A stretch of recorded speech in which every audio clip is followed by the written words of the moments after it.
biyaya at pagpapala na patuloy niyong ipinagkaloob sa amin sa panibagong taong ito ng 2021. Salamat, Panginoon, sa inyong pagsama. Salamat sa inyong patnubay. Salamat sa inyong grasya. Amin pong nalampasan at napagtagumpayan ang 2020 year. At salamat ngayon, nandito kami dahil patuloy kaming nagpupuri, nagpapasalamat sa lahat ng biyaya at pagpapalang tinatanggap namin. Ito'y pagkilala, Panginoon, sa inyong kabutihan, katapatan sa aming buhay. At amin pong inaalay sa inyo at pinagkakaloob muli ang aming buhay sa panibagong taon na ito. At amin pong dalangin ang inyong patuloy na pagsama muli sa amin. Pagpalain niyo po lahat ng aming mga kahilingan, lahat ng aming gagawin, lahat ng aming paglilingkod, lahat ng aming iaalay sa inyo, inyo pong pagpalain at gamitin upang maluwalhati ang inyong pangalan. Inaangkin namin ito sa pangalan ni Jesus, ito ang aming samot dalangin sa ngalan ng Ama, Anak at ng Espiritu Santo. Amen and Amen. Palakpakan natin ang Panginoon. Bago tayo magsiupo, dumako muna tayo sa mabuting balita na ating pong pag-aaralan ngayong hapon ito. Ang mabuting balita sa hanguhin natin sa aklat ng Genesis chapter 8. Genesis chapter 8. Ayan po, nandyan sa ating slide, sa ating PowerPoint. Genesis chapter 8 verse 15 hanggang sa verse 22. Ganito ang sinasabi. Sinabi ng Diyos kay Noe, lumabas ka na sa barko kasama ng iyong asawa, mga anak at mga manugang. Palabasin mo na rin ang lahat ng mga hayop na kasama mo, maamo at mailap, gumagapang at lumalakad sa lupa, at pati ang mga ibon. Hayaan mo silang dumami at manirahan sa buong daigdig. At lumabas na si Noe at ang kanyang asawa, mga anak at mga manugang. Gayon din sunod na lumabas ang lahat ng hayop, mailap at maamo, lahat ng gumagapang at lumalakad, pati ang mga ibon, ayon sa kani-kanilang uri. Si Noe ay nagtayo ng altar para kay Yahweh. Kumuha siya ng isa sa bawat malinis na hayop at ibon at sinunog bilang handog.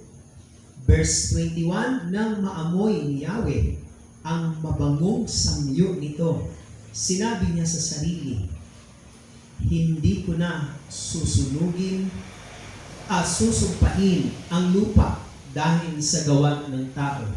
Bagamat alam kong masama ang kanyang isipan mula sa kanyang kabataan, hindi ko na lilipuling muli ang anumang may buhay gaya ng ginawa ko ngayon. Purihin natin ang Panginoon. Pasalamatan natin siya.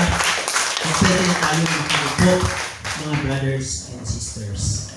So, ang oras natin ay mabilis sapagkat hindi natin namamalayan na sa bawat sandali lahat ng mga nagaganap, nangyayari ay na atin pong nakikita sa ating paligid.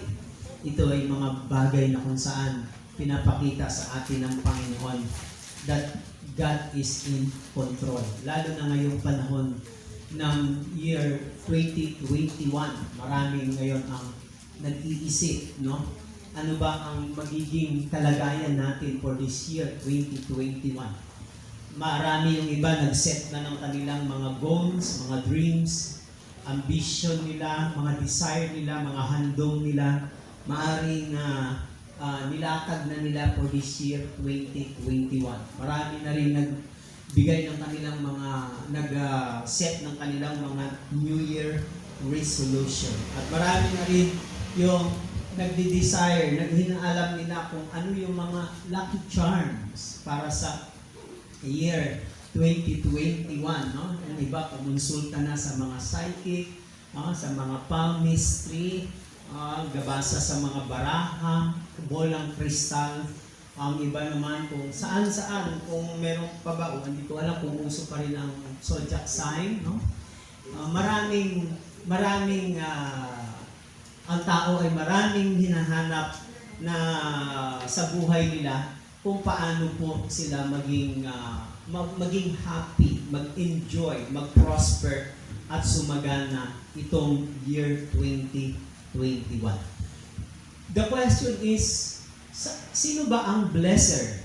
Sino ba yung nagbi-bless? Sino ba yung pinanggagalingan ng lahat ng bagay sa mundong ito? Sino ba yung creator?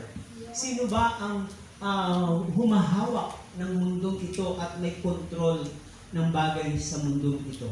Sabi doon sa Ecclesiastes o Mangangaral chapter 3 verse 1, lahat ng nangyayari sa silong ng lupa o dito sa mundong ito ay ayon sa panahon na itinakda ng Diyos.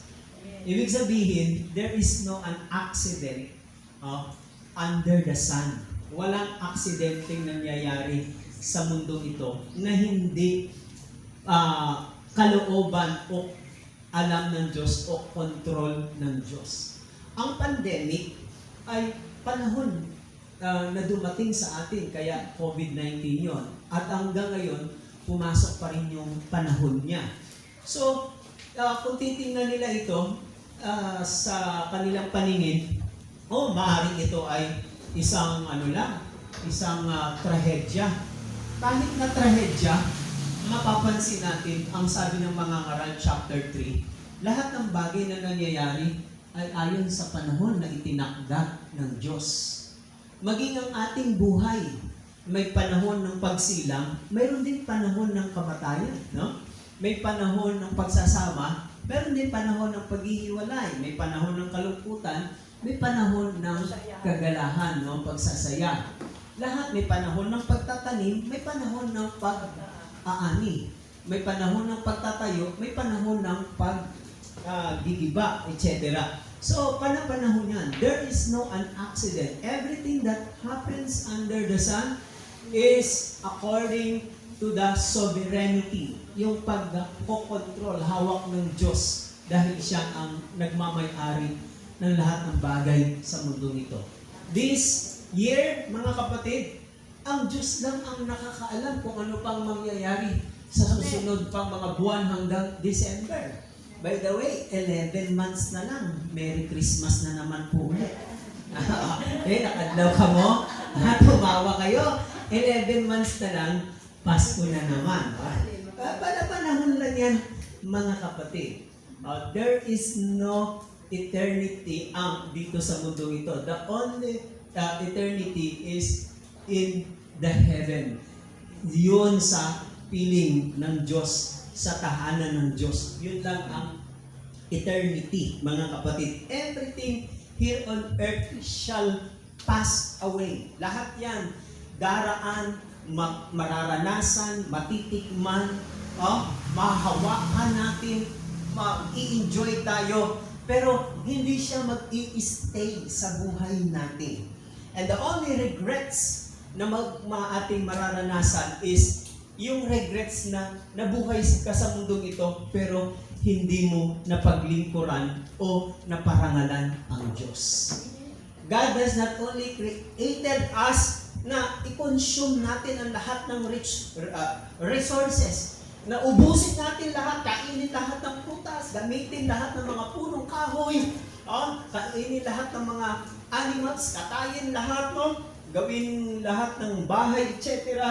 Hindi lang gusto ng Diyos yun na ubusin natin ang natural resources. Ang gusto ng Diyos, kaya niya tayo nilikha, ay upang purihin natin siya, pasalamatan natin siya sa kanyang kabutihan at sa kapatid. So this year, 2021, Who is the blesser? Sino ba yung nagpapala? Sino ba ang lumikha ng lahat ng bagay, pati buhay natin?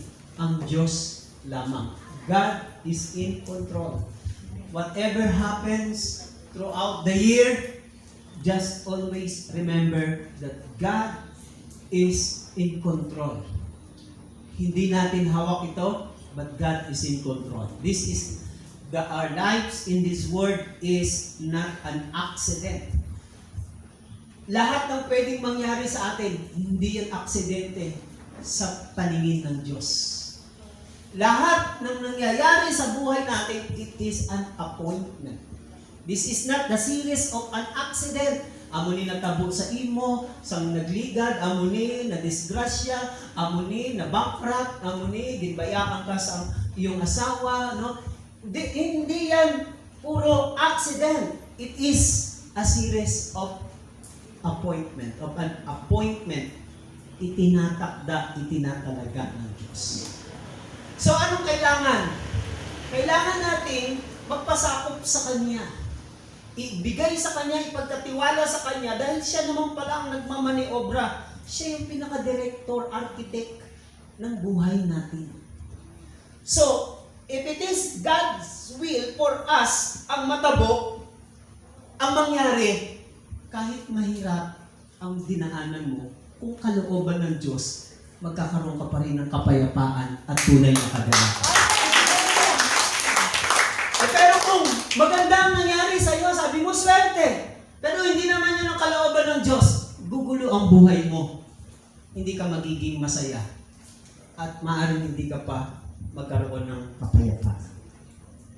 Now, kung nagdi-desire tayo na maging blessing ang year to 2021 natin, ito ang gusto kong i-share, ituro sa inyo. Now, let me teach you about ang gusto kong i-share sa inyo. New beginning, new blessing. Alam niyo ba na ang Diyos sa Kanya lagi ay bago? Ang Diyos natin ay Diyos ng mga bago. Bakit? Kaya kita ninyo, kahit naluluma tayo, binabago niya tayo.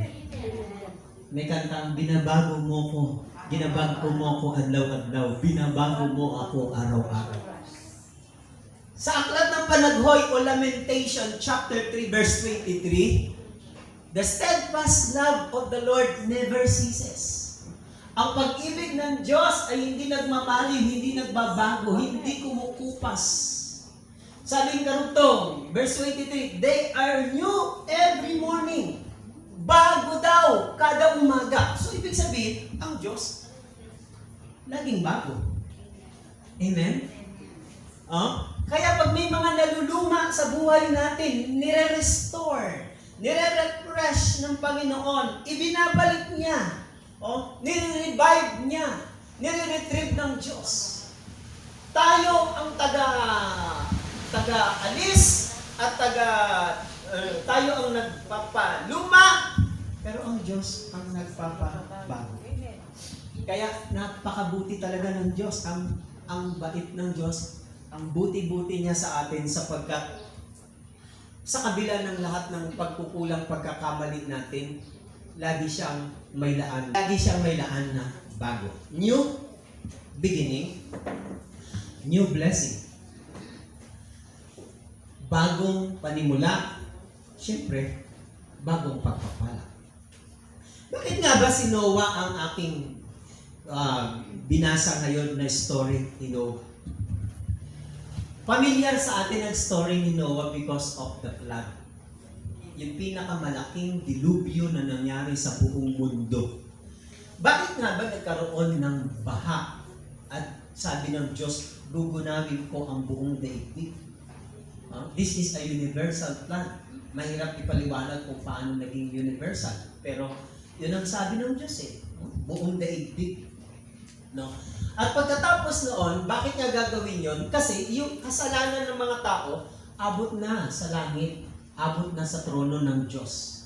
At ang tanging paraan ng Diyos para maputol ang corruption, ang kasamaan, wickedness ng bawat tao noon ay sa pamamagitan ng baha. Kaya ang Diyos nagbigay ng message through Noah na na gumawa siya ng arka. Kaya nga lang, tinatawanan siya. Alam niyo kung ilang araw ginawa ni Noah ang arka? More than 100 years. Pagkalaki-laki kasi nito, ang lapad nito yata is more than 20 feet at ang haba ay 135 meters. Basta napakalaki.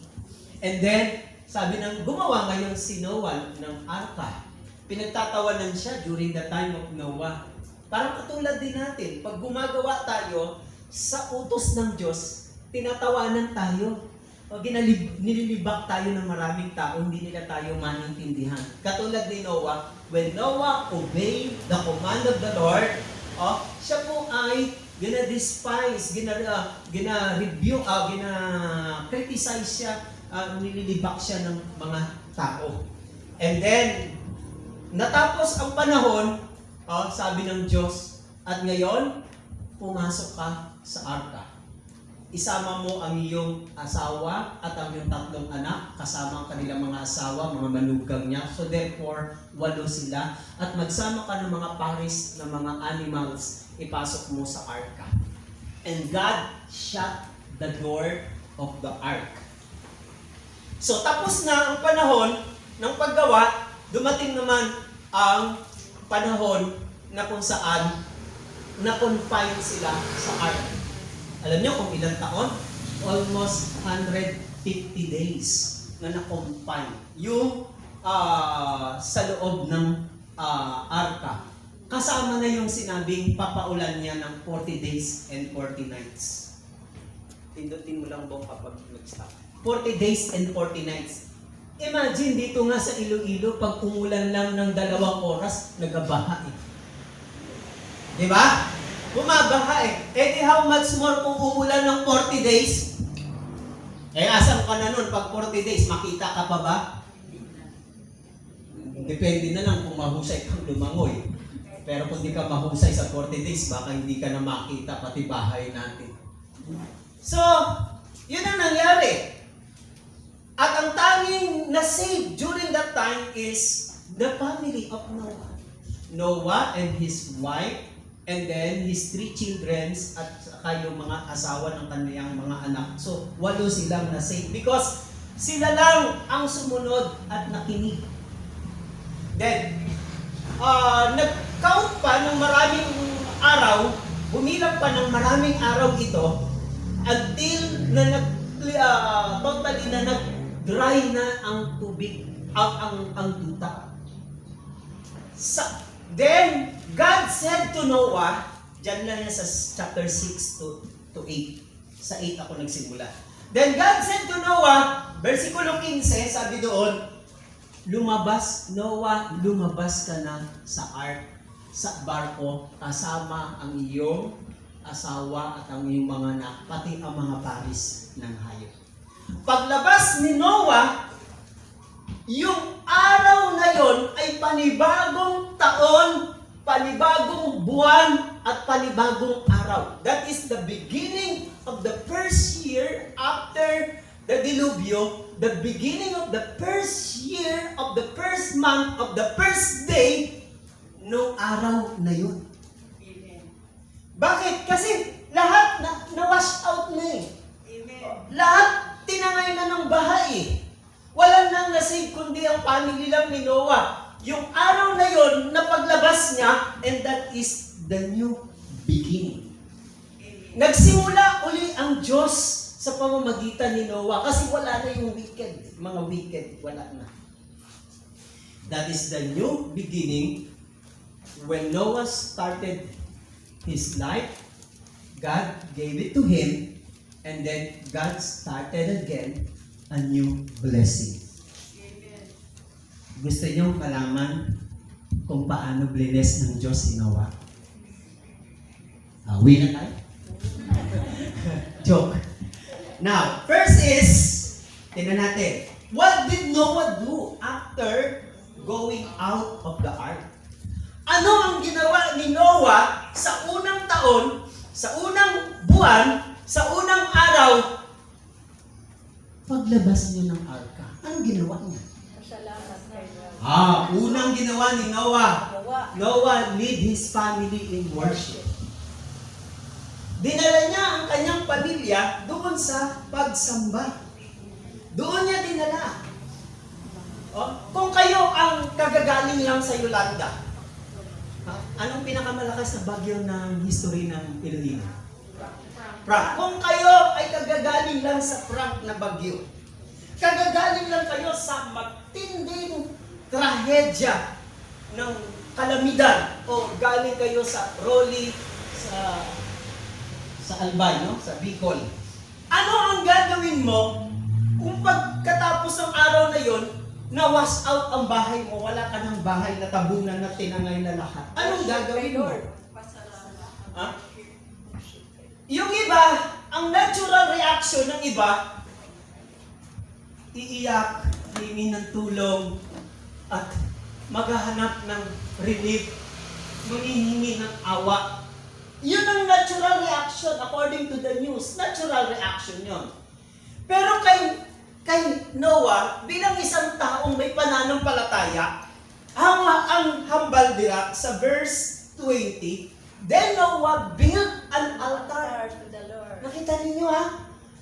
To the Lord, and took every Len. clean animal and of every clean bird and offered burnt offerings on the altar. Pag na-mention dyan yung mga altar na yan, it speak of their worship to the Lord. Kung meron kang altar, nagpapakita yon ng pagbibigay mo ng karangalan, pagsamba, papuri sa Diyos. Nilalagay mo ang Diyos sa altar mo. Parang gano'n ang ibig sabihin nun. Hindi sinabi ng Bible at hindi rin ginawa ni Noah, sige, mangganap tayo ng mga kahoy, mamutol kayo, maghanap tayo ng pagkain, etc. Hindi! Ang una niyang ginawa ay sinamba nila, pinarangalan nila ang Panginoon sa pamagitan ng pagtatayo ng altar. Building an altar after the flood, it shows Noah's priority is to worship God. Di ba, pag galing ka sa dilubyo at kalamidad, ang una mong magiging priority ay yung pagkain, titirhan mo. Pero ito, dinala niya yung kanyang family sa pagsamba. This year, 2021, ang pinakamagandang gawin natin, dalhin natin ang ating pamilya sa Diyos bilang pagsamba. Amen. Let's bring our family, let's lead our family to honor the Lord. Kasi mapapansin ninyo, kahit saan kayo magpunta, ang mga tao ngayon, ang lahat ng desire nila, lagi saan? Puro leisures, mga park, amusement, etc. Puro social media. Kaya wala nang time ang bawat tao o family to worship the Lord, to honor the Lord. Kaya sa unang taon ng 2021 at naka-attend ka ng prayer meeting, sinalubong mo ang Diyos sa taong 2021 sa pamagitan ng pagdalo mo para purihin at sambahin mo siya, pinagpala ka na ng Panginoon. Yes! Amen! Noah, it shows Noah's priority is to worship God. Si Noah is a balanced believer siya. Lumakad siya sa Diyos nang may kabanalan, kaya siya na lang ang tinawag sa Bible na matuwid during the time of his Noah. He walked with the Lord and he communion and enjoyed the presence of the Lord. Ngayong year 2021, balansehin natin. Kung nag-i-enjoy ka sa trabaho mo, nag-i-enjoy ka sa leisure time mo, sa mga hobbies mo, passion mo, dapat nag-i-enjoy ka rin makipag-ugnayan sa Diyos. Amen. Kung year 2021, kung marami ka ng absent ng year 2020, marami ka ng hindi mo nagampanan ng year 2020, tapos pagdating ng year 2021, uulitin mo ulit, then kailangan mong i-change yun. Kailangan mo baguhin ang 2021. Lalo mong itayo ang sarili mo sa Diyos sa pamamagitan ng pagpupuri at pagsamba. Now, he worked for the Lord, building the ark, and yet he loved to communion with the Lord. Gumagawa siya, pero hindi niya pinababayaan ang kanyang pagsamba sa Diyos. Sabi ni Jesus, kalimutan ko ang verse, I think sa Matthew lang yung sabi ganun. Where your treasure is, there is your heart is. Kung nasaan ang iyong kayamanan, nandoon din ang iyong puso. Kung ang Diyos ang kayamanan mo, dahil siya ang pinupuri mo, pinapasalamatan mo, nandoon din sa Diyos ang puso mo. Ang mga grateful, ang mga thankful na mga tao, sila yung mga taong marunong magbalik ng papuri, pasasalamat sa Diyos. Yes, one of the sign that we are a worshiper, na tayo ay sumasamba sa Diyos, ay binabalik natin ang papuri at pasasalamat sa Diyos. Ang worship natin sa Diyos ay napakahalaga because sabi ng John 4, verse 24, God is seeking. Anong hinahanap ng Diyos? Ang sasamba sa Kanya. Ibig pala sabihin, ang Diyos, meron din siyang hinahanap. Di ba? Ang Diyos kompleto na, perfect na siya eh. Kanya na lahat eh. Hindi niya kailangan ng pera, hindi niya kailangan ng trabaho, hindi niya kailangan ng bahay, kayamanan, hindi niya kailangan ng materials, hindi niya kailangan ng appliances para lamang maging Diyos yan. Diyos na siya, kompleto na siya in the beginning. God created the heavens and the earth. In the beginning, there He is, there He was. Nandiyan na siya. Pero bakit naghahanap pa rin siya ng sasamba sa Kanya? Because the only way we can communicate to the Lord, not by our flesh, not by our materials, but by our spirit. Ang Diyos ay naghahanap sa Kanya ng sasamba sa Espiritu at katotohanan. Yes, now, building an altar after the flood shows Noah's priority. This year, 2021, marami tayong iko-correct sa priority natin. Hindi masama ang mag-enjoy sa labas. Kaya nga lang, may konting problema. The more na nag-i-enjoy ka sa mundo, hahatakin ka ng mundo, mapapalayo ka sa Diyos. Naririnig niyo ba ako? Yeah. Mapapalayo ka sa Diyos. Hindi masama ang mag-enjoy sa labas. Pero mas maganda ang mag-enjoy sa presensya ng Diyos. Amen? Mas maganda ang mag-enjoy sa presensya ng Diyos. Worship is our witness. Pag tayo ay nag-worship, nagpapatotoo ka na niyan eh. Paano malalaman na mga apo mo, na mga anak mo, kapatid mo, kaibigan mo, kamag-anak mo, paano nila malalaman ang Diyos at mararanasan ng Diyos kung hindi naman nila nakikita na ikaw ay devoted? Amen. Sa palagay mo ba, mapapaniwala natin sila? Hirap na nga tayo mapaniwala sila. Eh di lalo na kung hindi nila makikitaan ng buhay natin, ay walang kapuwang-puwang o space para sambahin ang Diyos. Pag nakita ka ng apo mo, ng lola, kung nag-worship kay Lord, gasinggit-singgit, no? Gabalintong-balintong. Kung kayang bumalintong. Siguro sasabihin ng apo, grabe talaga si Lola, no? Ang tindi ni Lola, talagang gusto ko na rin mag-El Shaddai. Napansin ninyo? Pero pag nakikita nila, ang mga matatanda, ang mga mature, ang mga adult, ang behavior nila, walang space o connection sa Diyos. Sabi nila, ay, ganito lang pala ang buhay sa mundo ito.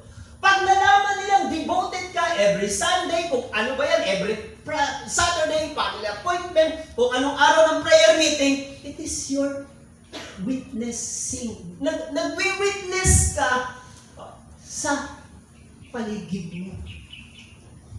Kaya kung minsan ang mundo natin sumasama, kasi wala naman silang nakikita ang mga taong sumasamba sa Diyos. Pero pag alam nila na maraming nagbibigay ng honor, glory, kaluwalhatian sa Diyos, nagpapakita yun sa kanila na habang lumalaki sila, ay ganito pala ang magpuri at magpasalamat sa Diyos. Amen? Purihin natin ang Diyos. Worship is our witness. Ngayong year 2021, kaya nga tinatry natin lahat ng ating mga activities, mga gawain, prayer meeting, makaresume, makabalik. Alam nyo ba kung bakit? Kasi, nagpapatutuo na yan na merong Diyos. Lalo na pag nagsishare tayo sa during the hour of worship. Lalo na pag nagkakantahan tayo, kinakanta natin, ikaw ang aking kagalakan, ikaw ang aking kalakasan, o ikaw ang aking tagapagligtas. Nagpapatutuo ka na nun. Do not underestimate every time you worship, because every time you worship, you witness. Ito ang pinakamagandang sandali para makapag-witness yung nasa gawain ka. Ganda rin yung mag-witness ka sa labas, pero mas matibay kung nakikita nilang nagwi-witness ka sa pamagitan ng iyong pagsamba sa Diyos. Si Noah, tingnan natin. Noah witness for the Lord as a preacher of righteousness. Nung time niya, binanggit pala siya dito, nangaral siya ng righteousness, ng katuwiran o kabanalan. 2 Peter chapter 2 verse 5 says, dahil sa kasalanan ng tao nung unang panahon, ginunaw ng Diyos ang daigdig sa pamamagitan ng baha. Napansin niyo? Ginunaw ng Diyos dahil sa kasamaan ng noong unang panahon, kasalanan ng tao. Wala siyang iniligtas maliban kay Noe na nangaral tungkol sa matuwid na pamumuhay at ang 7 niyang mga kasama. Asawa, 3 anak at ang kanyang 3 manugang. Sabi doon, nangaral tungkol sa matuwid na pamumuhay. Ulysses, anong ibig sabihin ng nangaral ng matuwid na pamumuhay? Ang pinatutuo ni Noah, yung kanyang relationship, yung lakad niya sa Diyos. Kung paano niya pinupuri, pinarangalan ang Diyos sa buhay niya. Kung paano nakikita sa kanya ang kanyang sinasamba. Yun ang ibig sabihin dito, at ang matuwid na pamumuhay at ang 7 niyang kasama. Wala mang nakinig sa kanya, at least pinakita niya. Tandaan niyo lagi, hindi lahat ng ginagawa nating pagpaluluwalhati sa Diyos ay may maniniwala sa iyo. Pero kung walang maniniwala sa iyo, titigil ka ba? Hindi. Puputulin mo ba? Hindi. Kung hindi man maniwala sa iyo, baka mayroon pang maniwalang iba na hindi mo kamag-anak o kaibigan. Anong malay mo? Diyos lang naman ang nakakaalam nun, mga kapatid. Now, because every time we worship, we give glory and honor to the Lord. Tandaan nyo, lahat ng ginagawa natin para sa Panginoon is part of our worship. Amen. Tanan! Lahat ng ginagawa mo para sa Panginoon, parte na yan ng iyong pagsamba. Amen? Palakpakan natin ang Panginoon, mga kapatid. Now, pangalawang mapapansin natin, what Noah did. Anong ginawa niya after the flood? Pangalawa is Noah built an altar to the Lord. Yung una, dinala niya yung kanyang pamilya sa pagsamba para parangalan ang Diyos dahil niligtas sila. Ganyan ang sumasamba sa Diyos. No? Ibinibigay ang karangalan, kaluwalhatian dahil iningatan sila sa COVID, iningatan sila sa bagyo, sa baha, iningatan sila, pinag-provide sila sa 150 days na nakakonfine sa ark. Hindi sila nagutom at hindi sila kinapos ng pagkain, pati yung mga animals na buhay sa loob ng arka. Kaya ibinigay niya sa Diyos ang papuri at pagsamba. Amen. Diba? Maraming tao ngayon nabubulunan sa katakawan pero hindi marunong sumamba. Buhi pa ka mo? Amen. Maraming nabubulunan, pero hindi man lang nila masabi, praise the Lord. Amen. Thank you, Lord. Nabulunan ako sa kabusugan. Yung iba, ang handa siguro ng New Year, spaghetti lang, pero grabe naman ang pagiging thankful. Lord, salamat sa spaghetti. Gawin mo yung spaghetti na panglasang lechon at saka, di ba? Gawin mo, umiba ang lasa ko kahit spaghetti lang ito. Now, pangalawa, anong ginawa ni Noah sa unang taon, unang buwan, unang araw after the flood? Noah built an altar to the Lord. Ang altar symbolizes of our relationship to the Lord. Hindi sinabi ng Diyos, gawa ka uli ng altar mo. Wala ka na nga mapaglagyan sa bahay mo eh. Ang ibig sabihin ng altar, this is not a physical altar. Ang gustong sabihin ng altar, yung relationship mo sa Diyos. Kung marami kang mga plano, marami kang handong design na gusto mong itayo, kung business man yan, kung gusto mong magtayo ng ganito, ganyan, hindi masama. Pero dapat unahin mo munang itayo ang relasyon mo sa Diyos. Bakit? Itayo ang ugnayan mo. Your altar is your communion or part of your relationship. How do you connect yourself to the Lord? Paano mo palalakasin ang sarili mo sa Diyos? Kaya nga, sabi nila 2021, move on na daw. Paano ka makakapag-move on kung sila naman relasyon mo sa Diyos? Ang lahat ng nakakapag-move on, yun yung mga taong maayos at maganda ang relasyon sa Diyos. Listen, baka 2021 na, hindi pa rin natin maayos ang mga kontra natin sa buhay. Hindi ko naman sinabing hindi mo talaga maayos, tapos ay hayaan mo na lang, hindi mo na kaya. May mga bagay talaga na hindi mo maaayos na nangangailangan lang talaga ng panahon. Time or space. Bigay mo sa Diyos. Siyempre, hindi mo kaya, hindi mo maayos. Bigay mo sa Panginoon. Pero alam niyo ba, gusto ng Diyos, bawat taon, maganda ang taon mo. Gumaganda ang taon kapag maganda ang relasyon sa Diyos. Gusto ng Diyos, maayos mo relasyon mo sa kapwa mo, sa kaibigan mo, sa asawa mo, sa anak mo, o sa kapatid mo, o sa kapitbahay mo. Paano mo yun maayos? Yung relasyon mo sa Diyos, hindi mo pa naayos. Ano dapat ang gagawin mo? Unahin mo munang ayusin yung relasyon mo sa Diyos. Ang tawag yan ay vertical relationship. Yung sa kapwa, ang tawag dyan sa neighborhood, horizontal relationship. Pag matatag, matibay ang relasyon mo sa Diyos, pagdating sa relasyon sa iyong kapwa, ganun din katibay. Kapag mahina ang relasyon mo sa lahat ng bagay dito sa mundong ito, ibig sabihin nun, matibay, weak ang relasyon mo sa Diyos. Lahat ng taong magiging stronger at kayang harapin ang challenges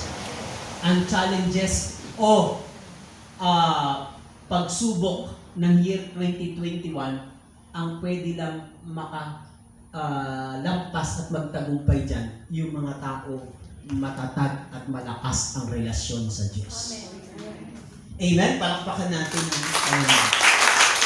Now, the call of Abraham, naalala niyo si Abraham?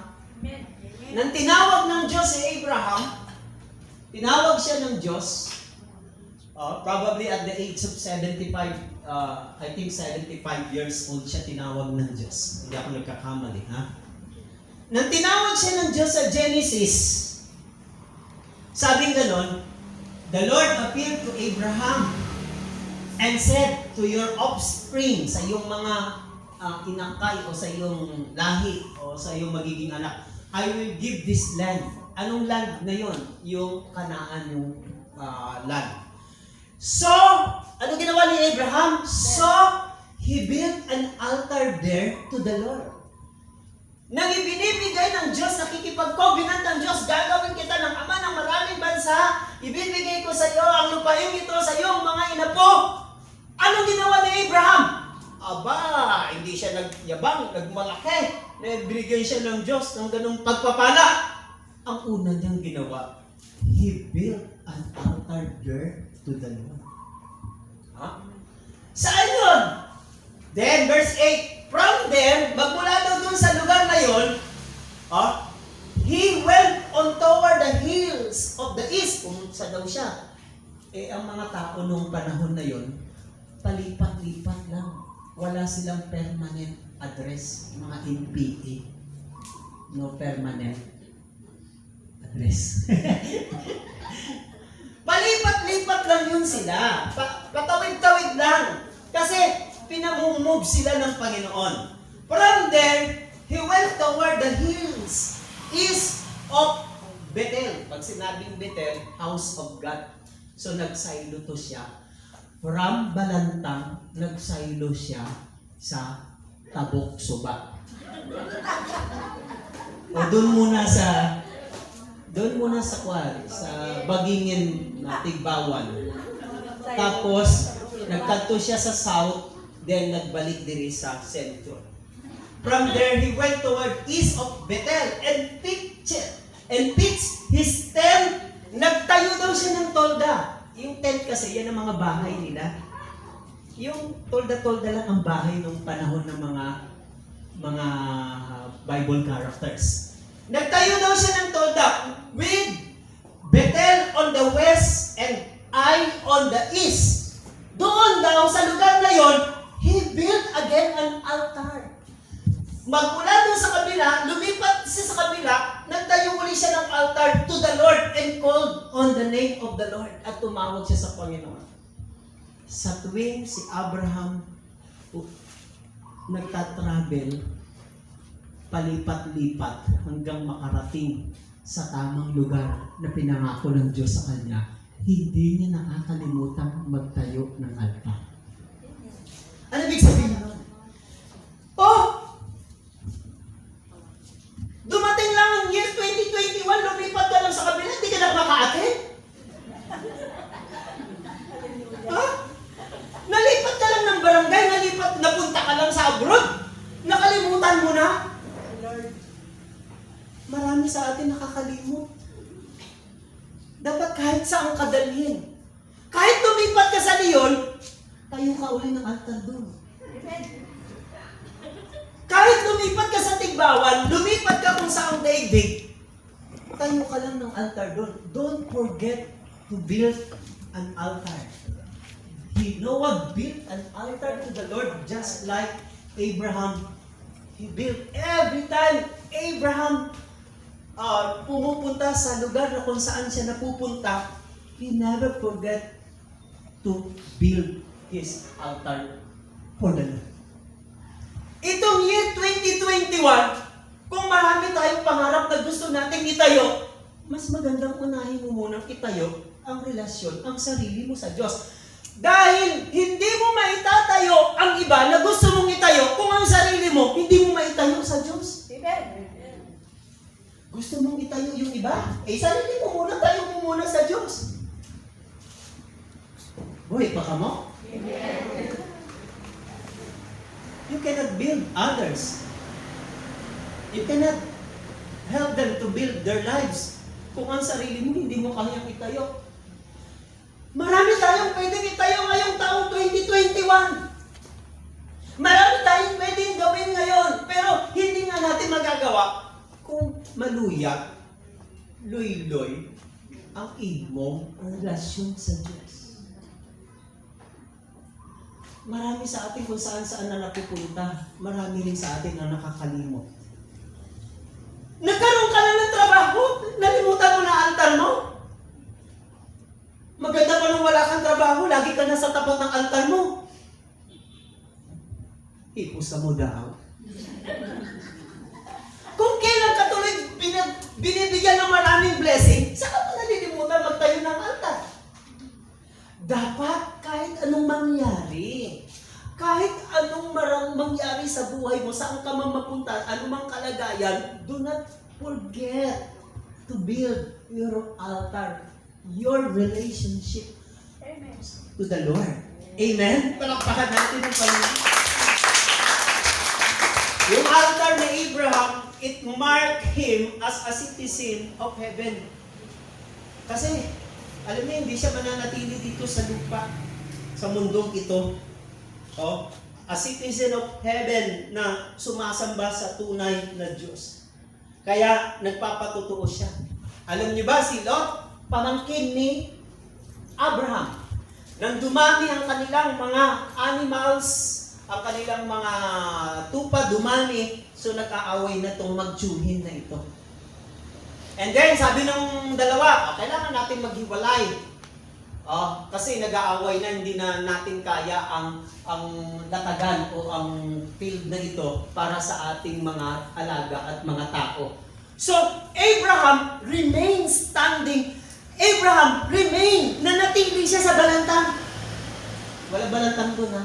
Nanatili siya sa Kanaan. Ang pinili ni Lot, yung kapatagan ng Sodom and Gomorrah. And Lot pitched his tent there. Sabi ng Genesis. No altar. Now Lot, who was moving about with Abraham, they were separated na kasi pipili na siya ng pupwestuhan niya. Also had flocks and herds and tents. Ito lang kasi yung nakita ko sa binasa ko sa chapter na yon ng Genesis 13. Ito lang yung nakita ko na nabasa. Marami siyang mga animals, kawan, at pagkatapos nagtayo siya ng tolda. Nagtayo siya ng tolda, but nowhere in the Genesis mentioned Lot built his altar. Pareho ba silang mananampalataya? Pareho ba silang believers? Yes! Pareho silang believers. Si Lot niligtas din ng Diyos sa Sodom and Gomorrah. Bakit si Lot ay natangay ng kasalanan ng Sodom and Gomorrah? Kasi wala siyang altar eh. Bakit si Abraham pinagpala ng Diyos? At sinamahan siya ng Diyos, bless siya ng Diyos? Kasi hindi niya nakakalimutan itayo ang altar eh. Eh bakit si Lot napahamak lahat ng ininvest ni Lot sa Sodom and Gomorrah? Tinunaw ng apoy, naging abo. Sabi ng Diyos, walang lilingon. Binabawal ng Diyos na may lumingon. Eh hindi kaya ng asawa, lumingon yung asawa niya. Yun, naging haliging asin. Kaya noon, murang-murang asin. Kasi, mayroon silang haligi ng asin. Doon sila pumukot. Hindi totoo yun. Lot, sabi ganon, has no altar. Lahat ng pinagpaguran ni Lot at ng kanyang asawa natunaw lang sa Sodom and Gomorrah ng paulanan ng Diyos ng asupre. Wala, lumabas sila sa Sodom and Gomorrah na walang dala kasi lahat napugnaw ng asupre. Bakit? Kasi naputol ang kanyang relasyon sa Diyos. Sana year 2021, walang mapuputol sa atin. Sana hindi lang tayo pang anniversary at pang diocesan. Wala na kayong amen. Ang God sa inyo da. Sana hindi lang tayo ganun. Sana walang mapuputol sa atin. Amen. Sana tuloy-tuloy lang. Amen. Hindi maging ano natin yung rason na hindi ko kaya, mahirap, wala akong plite. Hindi ko kaya pumunta sa balantang, wala akong plite. Kung wala kang plite, alas 6 pa lang ng umaga maglakad ka na. Sigurado nakakarating ka sa balantang ng alas 2 ng hapon. Bilin mo, makakarating ka lahat ng bagay. Lahat ng bagay may paraan. Kung kinakailangan pakita ka namin gumagapang na dyan dahil tinapos ka na ng lakas, pwede ka na namin buhatin. Makarating ka lang. No? Now, yan ang ibig sabihin niya. Now, pangatlo. Anong ginawa ni Noah sa unang Pagkatapos ng kalamidad, ng baha, sa unang taon na yun na paglabas niya, unang buwan at unang araw, anong ginawa niya? He offered a sacrifice to the Lord. Verse 20. Then Noah built an altar to the Lord and took every clean animal and of every clean bird and offered burnt offerings on the altar. Ang hirap nito, pinakamahirap ito. Dalhin ko kayo, halimbawa, balik tayo sa Yolanda, Kumprang, etc. Katatapos pa lang ng dilubyo, katatapos pa lang ng kalamidad. Di ba dapat ikaw ang humingi ng tulong, ng relief, ng ayuda, etc. Si Noah, hindi siya naghanap ng ayuda o tulong. At dahil pinagpala siya ng Diyos, yung mga animals na mga birds, clean birds and animals, ito lahat yun ang kanyang in-offer sa Diyos. Baliktad ito. Pagkatapos ng kalamidad, ikaw dapat ang tulungan. Pero si Noah, pagkatapos ng kalamidad, siya ang nagbigay. Gusto niyo pagpalain kayo ng Diyos sa year 2021? Umpisahan natin magbigay. Mahina, amen. Mahina pa rin, nabibingol ako. Nakakabungol Bubungol ako Nabibingi ako. Now, yun ang ginawa ni Noah. Alam niyo ba, doon sa lumang tipan, saan yun? Sa Leviticus chapter 1, verse 9. It says there, He shall wash its entrails and its legs with water. And the priest shall burn all on the altar. Ano to? Yung mga clean birds, animals. Pagalimpyuhan nila, lilinisan nila. Pagkatapos, susunugin nila, handog na susunugin. And the priest shall burn all on the altar. Lahat daw lahat. Walang ititira. As a burnt sacrifice, an offering made by fire, a sweet aroma to the Lord. Noong panahon, sa lumang tipan, kapag ikaw ay nagsasakripisyo ng halad na susunugin ng mga animal, like ng mga birds, mga kapatid, to the Lord, wala kang ititira. Walang matitira. Wala kang itatabi, ibibigay mo lahat. Ang tawag doon, all on the altar, ang ibig sabihin niyan, was the biblical law because the sacrifice symbolized total dedication to the Lord. Alay na yun Si Noah, ang ibig niya sabihin, Lord, kahit kagagaling lang namin sa baha, hindi pa nga kami nakakapagtayo ng bubong, poste. Inuna ko na lang yung altar. Ito ang mga clean birds, animals, i-offer ko sa iyo. Dedication symbolize total dedication to the Lord. Ang ibig sabihin ng year 2021, ialay mo ang buhay mo sa Diyos. Hindi sinasabing ialay mo lahat ng material mo sa Diyos, lahat ng pera mo. Kasi ang pinakamahalagang alay sa sarili sa Diyos, yung sarili natin, Romans 12 verse 1, let us offer our body as a living sacrifice, holy and acceptable to the Lord, for this is our reasonable worship. Ito ang ating tamang pagsamba. Hinandog ni Noah sa Diyos. Lahat ibinigay niya sa Diyos. Ang ibig sabihin niyan, nagsisimula siya ng panibagong commitment, kaya ibinigay ni Noah sa Diyos yung alay niya, handog niya, pati ang kanyang pamilya, lahat binigay niya sa Panginoon. Kasi iningatan sila sa dilubyo, niligtas sila ng Diyos. Hindi sila nagutom nang nakakonfine sila sa ark. Yun ang alay niya kay Lord. In short, mga kapatid, Noah offered to God despite of all the destruction that had happened. Hindi sagabal hadlang ang mag-alay sa Diyos. Di ba may principle yan ng Bible? Anong principle ng Bible? What we sow, is what we read. Galatians chapter 6 yun, I think verse 7.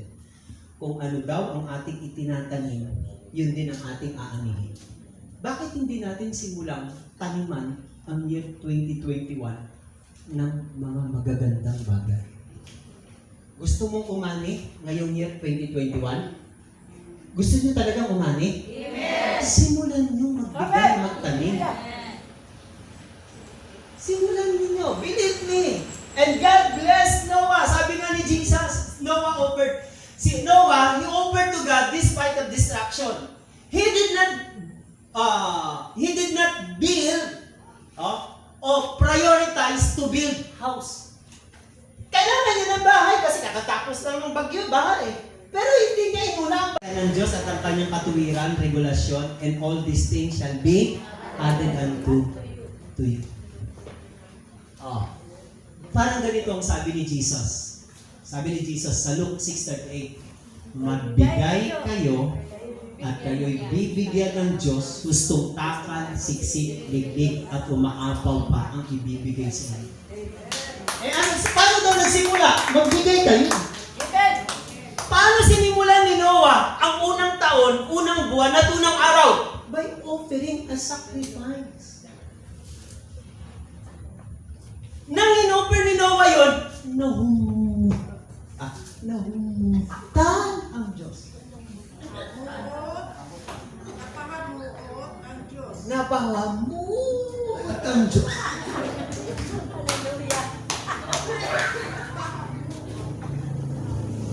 And God smelled, naamoy ng Diyos like a sweet smelling aroma. Mabangong sa Diyos. Lahat ng inaalay natin sa Diyos, naaamoy ng Diyos na mabangong sa iyo. Tandaan niyo, pag ang Diyos nababanguhan sa iyo, Mabangong. pag nababanguhan sa iyo ang Diyos, alam mo na yun.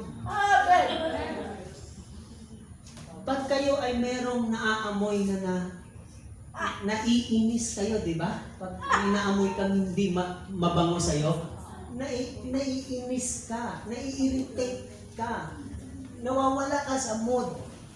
Kaya tuloy, nagagalit ka. Ang lahat ng nakakaamoy ng mabaho, naiinis, nagagalit, nakasimango. Pero kapag nakaamoy ka ng mabango, lalo na't mabangong adobo at mabangong litson, ay, daw hindi ka na mapunggan sa pagkaon, ano? Ano ang pakiramdam kapag ikaw ay nakakaamoy ng masarap at mabango? Favor. You give your favor. Ang Diyos, pag sinimulan natin ang year 2021 na i-offer natin sa Diyos, kalimutan muna natin ang ating mga pangunahing ambisyon. Unahin natin ang kaharian ng Diyos. Sabi ng Biblia, Mateo 6:33 ulit, ang lahat ng pangangailangan mo, idadagdag ko sa iyo. Ibibigay pagkakaloob sa iyo. Amen? Tumayo kayong lahat. Let us all stand, mga kapatid, because 10 minutes to 5 na po. We're going, tayo ay tatapos na. At kunin natin ang lahat ng ating dala, handog, alay, mga dala natin ngayong hapon ito. At hawakan natin sa ating mga dibdib at lumapit tayo sa Panginoon. Sa paglapit natin sa Panginoon, hayaan natin muli na sariwain natin ang ating relasyon, ang ating pananampalataya, ang ating paglilingkod sa Panginoon. Hayaan nating sariwan siya ngayong bagong taon na binigay niya sa atin. Ihandog, ialay natin ang mga buhay natin sa Kanya dahil ang Diyos ang may hawak at may kontrol at may laan ng lahat ng biyayang magpapala sa lahat ng ating pangangailangan. Oh, thank you, Lord. Thank you, Lord. Binibigay namin sa inyo ang buhay namin. Inaalay namin sa inyo, Panginoon. O, purihin kayo, Panginoon. Tanggapin ninyo ang aming buhay sa taong ito. Once again, Lord, I give you my heart. I give you my soul. I live for you. You, oh Lord, my breath, my strength, everything in our lives. Yes, Lord. Lord, have your ways in me. Panginoon, salamat po ngayong araw na ito ng unang buwan ng taon ng year 2021. Lord, salamat sa inspiring message na sa buhay ni Noah. Pinakita niyo, Panginoon, kung ano ang importante para sa buhay namin sa taong ito. Lord, we submit to you everything, our desire, our plans, everything that we have for this year 2021. Lord, sabi mo sa inyong salita, Panginoon, ng Proverbs 3 verse 5, trust in the Lord and all your ways, we acknowledge Him and He will be direct our paths. Lord, binapagkatiwala namin sa inyo lahat ng aming prayers, lahat ng aming hearts, desires, lahat ng aming pangangailangan, at nagtitiwala kami dahil kayo ang may hawak at may kontrol ng lahat ng bagay. Nagtitiwala kami na sasamahan nyo kami, pagpapalain nyo kami, at magpo-prosper kami, at lahat ng gagawin namin, Panginoon, ay maluluwalhati ang inyong pangalan. I-bless niyo lahat ang aming mga prayer requests, offerings, lahat ng aming hawak na mga bag, panyo, tubig, langis, lahat-lahat, Panginoon. Bless, Lord God, inaalay namin sa inyo ito, at gamitin ninyo para sa kapurihan ng inyong pangalan. Bless our family, the whole members of our family this year 2021, because you are the giver, you are the source of everything in our lives, Lord. Lahat ng ito ay amin ang sabot na langin sa pangalan ni Jesus, sa ngalan ng Ama, Anak at ng Espiritu Santo. Amen.